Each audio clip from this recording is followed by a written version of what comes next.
There are many interesting things which connect hadith with the Quran.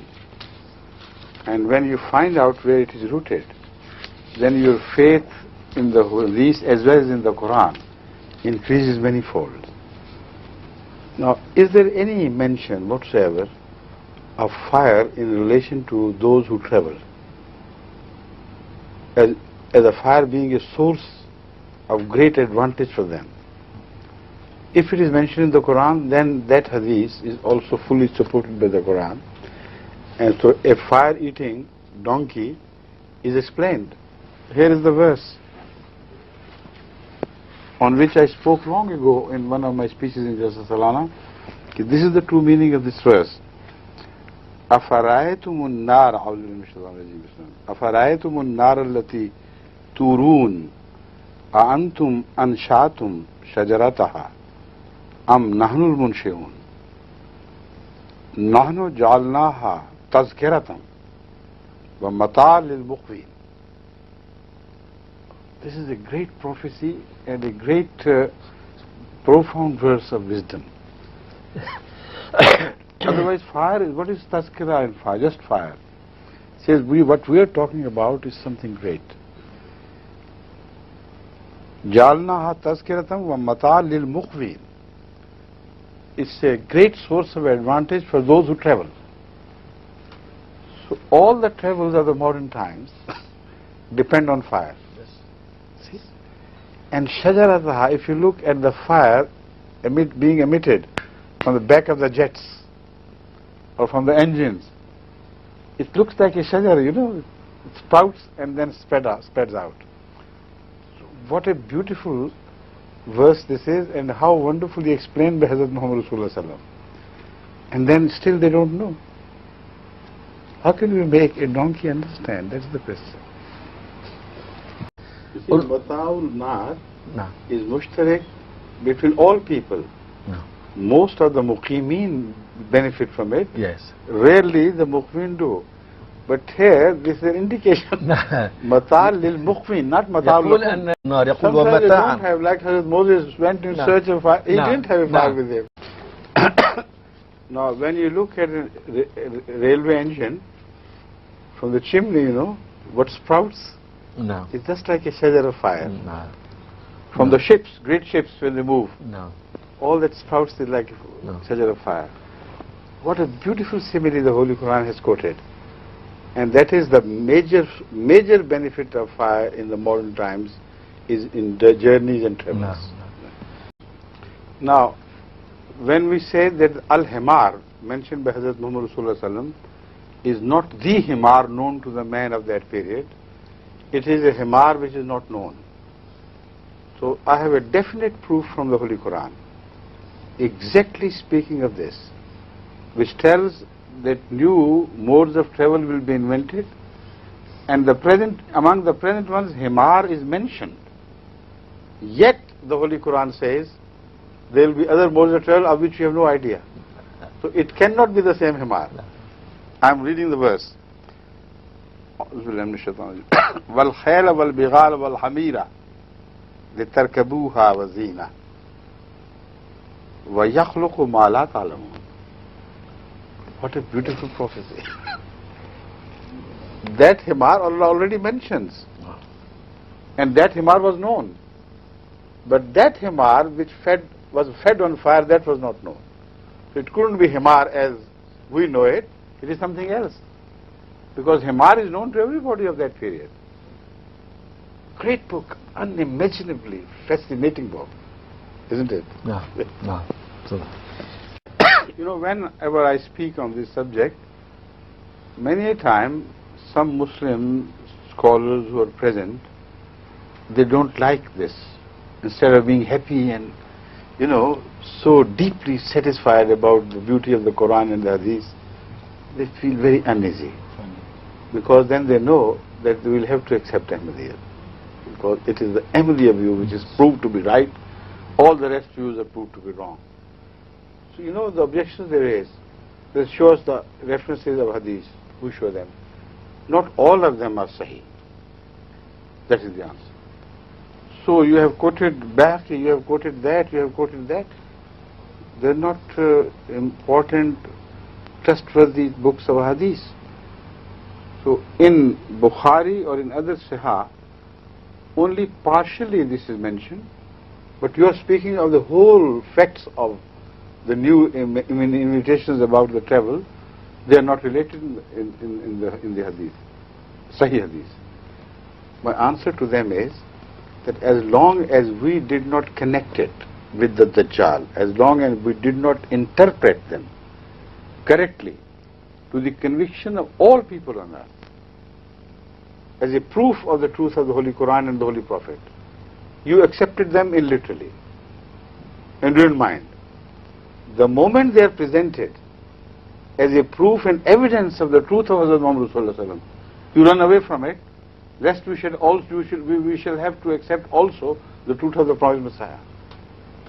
This is not a fair attitude. But again, you simply cannot run away from it. Weak hadith or strong hadith, irrelevant. All that is irrelevant. A prophecy which has come to be fulfilled so beautifully in every detail. If it was not the word of Hazrat Muhammad Sallallahu Alaihi Wasallam, it was the word of a liar who invented these things himself and attributed to Muhammad Sallallahu Alaihi Wasallam. His words come to pass. His words come to be true. This is what your stand is. So who is true? Muhammad Sallallahu Alaihi Wasallam or the one impostor who stood in between, made his hadith himself, and attributed them to Sallallahu Alaihi Wasallam wrongly, and God proved that this is the true man, you know. He had no means of visualizing what there would be in future. So the hadith, after it has come true, according to Masih Maud has to be accepted in toto. It could not have been the word of any impostor. It could only be the word of the one who is well informed by him who knows everything. No. Now, the remaining part of the same traditions deals with the description of the Dajjal himself. So far we have been dealing with the so-called donkey of the Dajjal, and by leading us to understand the nature of that donkey, Hazrat Muhammad Sallallahu Alaihi Wasallam has made it all clear for us that whichever people invent fire-driven modes of travel, whose descriptions are given to you in every detail, they are the Dajjal, none else. You understand? No. Dajjal is the owner, described as the owner of that donkey. Ordinary people who are not Dajjal, they travel in that donkey from the sides. Now imagine how could be a donkey anyway who has openings on the side, in the belly, and he eats fire, and if people go and bite it, they are not burnt out. So it must be a separate compartment of fire. Hazrat Muhammad Sallallahu Alaihi Wasallam tells us that when they enter from the sides, they will find comfortable places to sit, and it will be lighted from within. Imagine, it will be lighted from within. It is so comfortable to travel inside. So the donkey belongs to the Dajjal. That is, he is the owner, the master of all such modes. And all such modes of travel which are fire-driven were invented 100% by Christian powers, Christian scientists, developed by Christian governments and countries. So this is very clear now. Let us see whether the Christian, let's say the priests or those who are responsible for promoting Christianity in the world, are they who are mentioned as Dajjal or somebody else's? This also Hazrat Masih Maud has explained fully with reference to the hadith, the Quran, etc., etc. And it becomes very visible. But let me first tell you the words, what is the message of the words themselves, literally, to which these ulama still stick. You see, there they should understand their ulama are the custodians of their faith as well. They don't know themselves. the ABC and the intricacies of faith. It is the ulama who are the masters of everything, and they tell them what their faith should be. So I'm talking of the ulama, whether they have that faith or not is irrelevant. Officially, the ulama are the custodians of the faith of all sects in Islam. So their interpretation of this is little. They say, okay, the dajjal will be little until, and a gada, is donkey would also be little, until a donkey of that dimension who begins to eat fire appears in the world, and they believe it will appear one day. We will not believe in any Messiah, because there are stages between the Messiah and the events of the latter days. In the first stage, a donkey has to come from somewhere.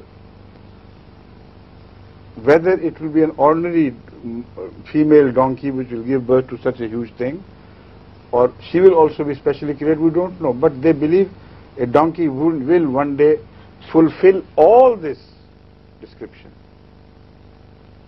All right, then we start traveling in that donkey, when we see it actually running from place to place, country to country. Then we'll wait for the dajjal to come. And how would he come?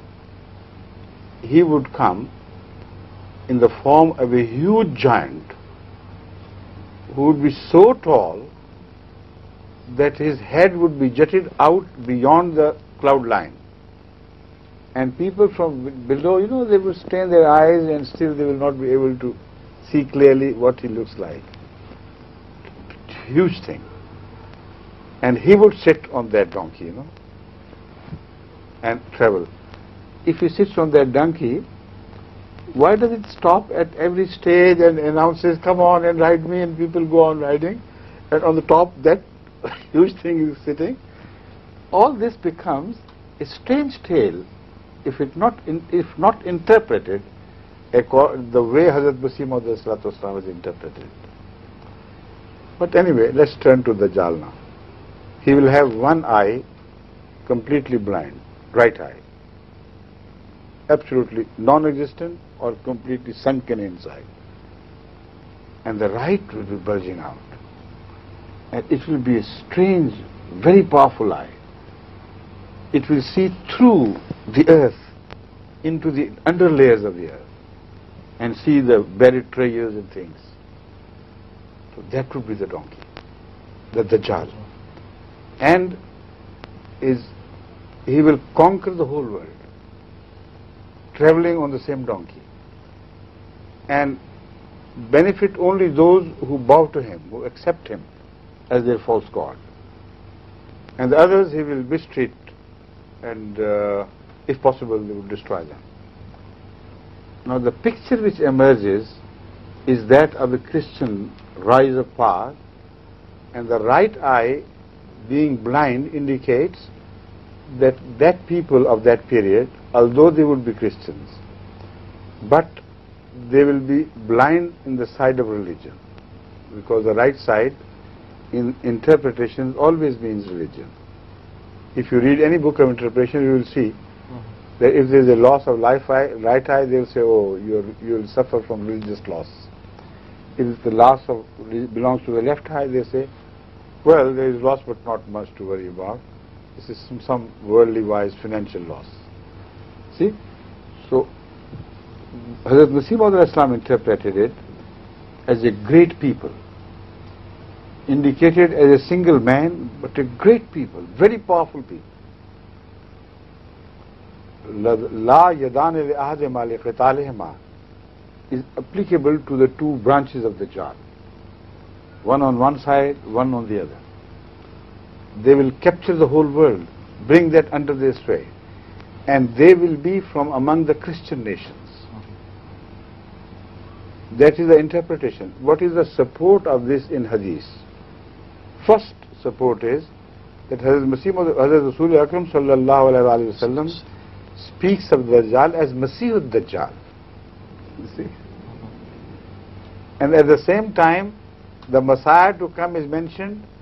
The Dajjal is is behind the Messiah, watching and following him in enmity, as if he's monitoring the move, what he's doing.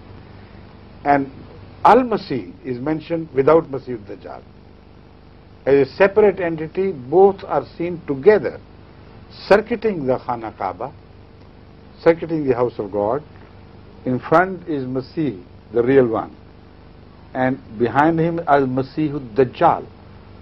So the word Masih added to Dajjal means that the Antichrist would be a Christian himself. You understand? No. So there are rawabit as between the hadith and the Quran, also between hadith and hadith. Now, having understood, we will turn now to the nature of Masih. This Dajjal has to be a Masih Dajjal, a Christian power, which will spread Christianity, and they will, although they will be very wise in the worldly affairs, so wise that they will uncover the secrets of the earth and see where the treasures lie. This is exactly what they're doing. Yes. All the treasures discovered in Arabia were done by the same Dajjal, representatives of Dajjal. And they see the proof before them, then they don't recognize it. And having done that, we will turn to the question of the identity of the Messiah. So first translate this, and then I'll turn to the question of Messiah and his relationship, Yes. or his fights with the Masih ad-Dajjal. Two Messiah would appear. One would be the Messiah Muhammad Rasulullah, the other Masih ad-Dajjal, and they are going to fight with each other and confront with each other. Dajjal sitting on top of that. Imagine the poor Hemar. Imagine. How big he is. The side between them, the distance between the two ears is 105 yards. But the person sitting on top of it is Thousands jutting out of thousands of meters tall. And on top of that, as if that weight was not enough to break the back of that Dajjal, people will enter it. But that is not enough. No. When that Dajjal will travel on the top of his donkey across the oceans, then he'll also carry mountains of food. You see? Unless you believe in Hazrat Masih Maud Islam as a divinely guided person, unless you understand the interpretation as is suggested by him, there is no logic in this.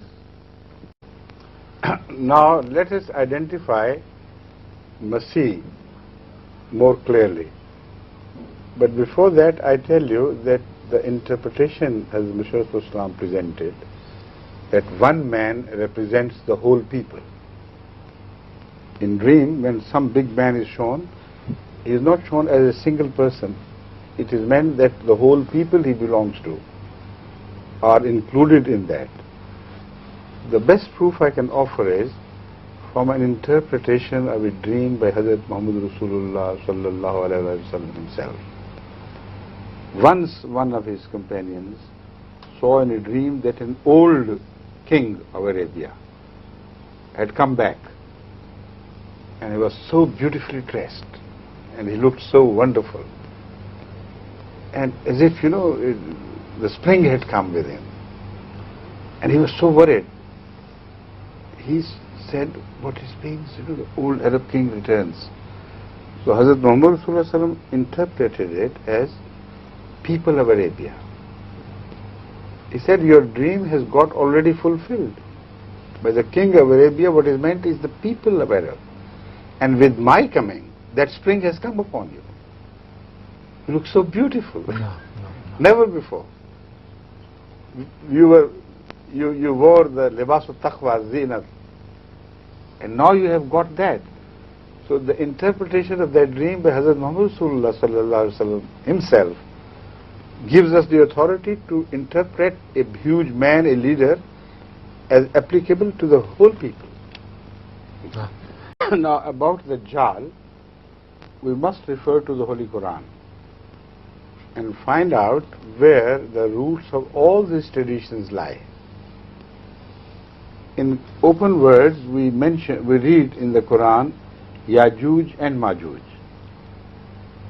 The two paths from which everybody from which nobody would be safe. But the word Dajjal is not mentioned. But Hazrat Muhammad Rasulullah sallallahu alaihi wasallam must have known where it was mentioned. So when he told about Dajjal and warned of the immense damage it would do to the world order, Sahaba trembled and feared.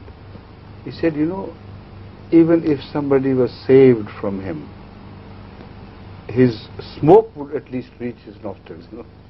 Like in this smoke of the whole world, the pollution that is reaching everywhere. So Hazrat Rasulullah Akram sallallahu alaihi wasallam told them, I tell you how to be saved from the Dajjal and his influence. Read the first 10 verses of Surah Al-Kahf and the last verses of Surah Al-Kahf before you go to sleep. That is a charm against the negative influence or injurious influence of Dajjal which may occur to you. Now, if you recognize the enemy, if you see him where he comes from and what sort of enemy that is, then you are saved. If he attacks you from where you don't know, then you can't be safe from him. So herein lies the key to the understanding of Dajjal. Now read the first 10 verses and they're all about Jesus, Christianity.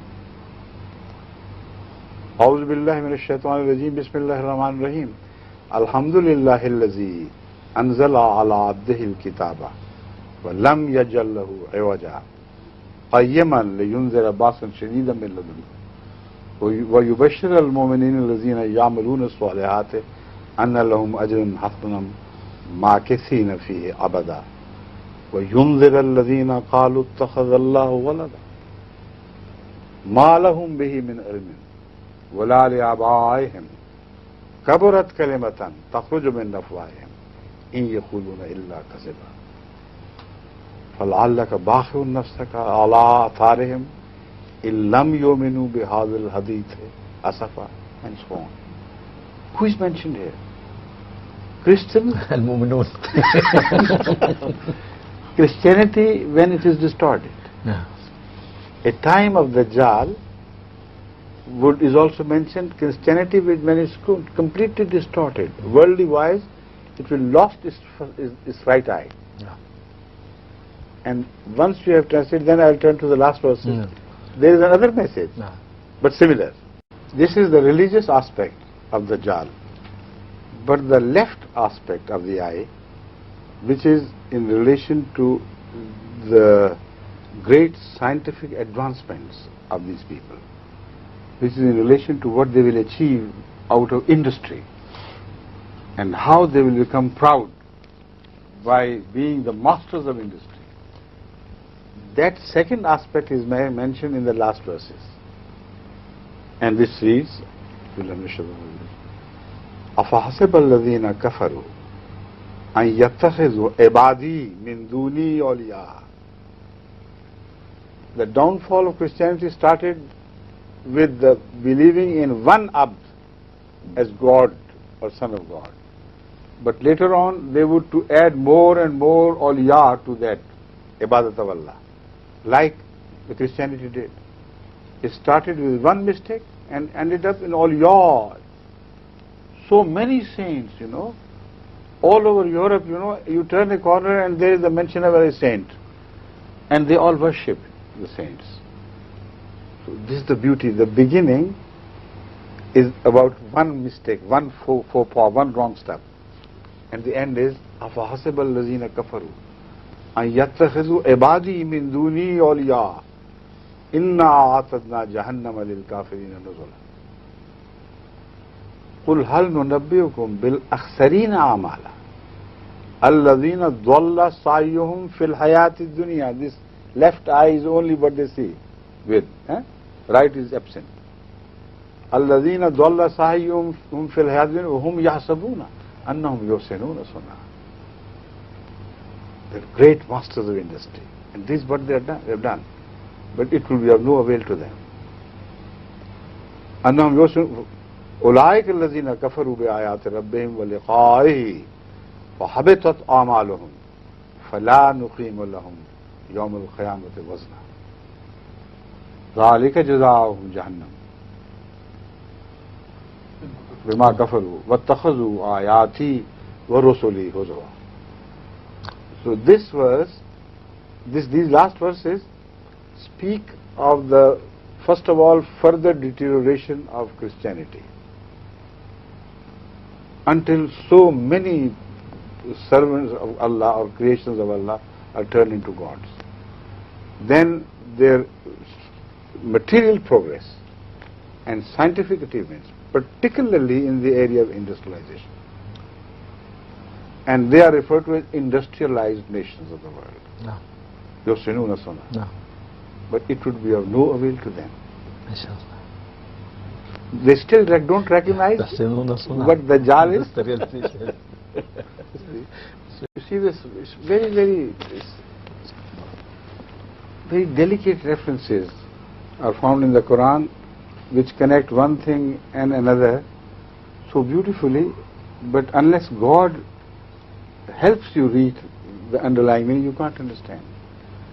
You know, Jesus Christ is the one prophet who is proudly mentioned by the Christians as Kalimatullah. He was the Word, and the Word was with him. You know, this is the St. John which they quote, and this is exactly what the Muslims refer to him as. Ruhullah or Kalimatullah. Jesus, Ruhullah, Jesus, Kalimatullah. So if he's Kalimatullah, then they say he's above everybody. Now this verse demolishes this claim so perfectly and completely. These verses, that in the end it says, قُلْ لَوْ كَانَ الْبَحْرُ مِدَادًا لِكَلِمَاتِ رَبِّي لَنَفِدَ الْبَحْرُ قَبْلَ أَن تَنْفَدَ كَلِمَاتُ رَبِّي وَلَوْ جِئْنَا بِمِثْلِهِ مَدَدًا. They take pride in two types of kalima. One, Jesus Christ, and one, their discovery of the nature and the secrets of nature. He said, you are proud of one kalima, or your achievements in the world, you have discovered this secret and that secret. But if all the oceans of the world turn into ink, and the trees become aqlam, they will be finished and exhausted. And if we, God, decided to bring some more oceans to help, still the kalimatullah will not finish. This is the deep connection of the verses of the Quran right from the beginning to the end. And they speak of Dajjal and its end and all their achievements and nullify them and make them appear so small in the sight of those who understand the Holy Quran.